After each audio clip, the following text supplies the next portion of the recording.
শহীদের জীবনের উপরে, প্রায় 1.5 লক্ষ ভাই বোনের রক্তের উপরে দাঁড়িয়েছে নতুন বাংলাদেশ।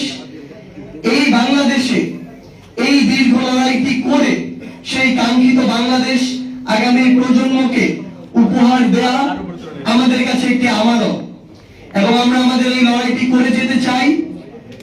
সেই লড়াইকে সামনে রেখে বৈষম্য বিরোধী ছাত্র আন্দোলন এবং জাতীয় নাগরিক কমিটি ঐক্যবদ্ধভাবে নতুন একটি রাজনৈতিক দলের আত্মপ্রকাশ করতে যাচ্ছে।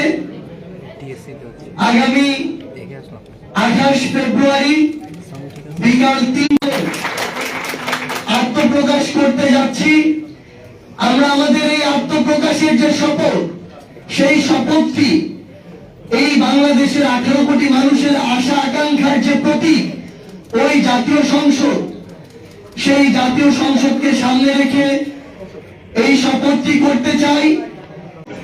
আগামী বাংলাদেশে নতুন যে রাজনৈতিক দলটি হতে যাচ্ছে, সেই রাজনৈতিক দলের আত্মপ্রকাশ করতে যাচ্ছি, এবং আমরা এই শপথ দিয়ে, এই কমিটমেন্ট নিয়ে শুধু একটি কথাই বলতে চাই যে হাজারো শহীদের রক্তের উপরে, হাজারো রক্তাক্ত লাশের উপরে যে নতুন বাংলাদেশ এসেছে, এই নতুন বাংলাদেশে আমরা যে রাজনৈতিক দলটি করতে যাচ্ছি, এখানে ব্যক্তি স্বার্থ, গোষ্ঠী স্বার্থ, দলীয় স্বার্থের ঊর্ধ্বে বাংলাদেশের মানুষের স্বার্থ, বাংলাদেশের স্বার্থ প্রাধান্য পাবে।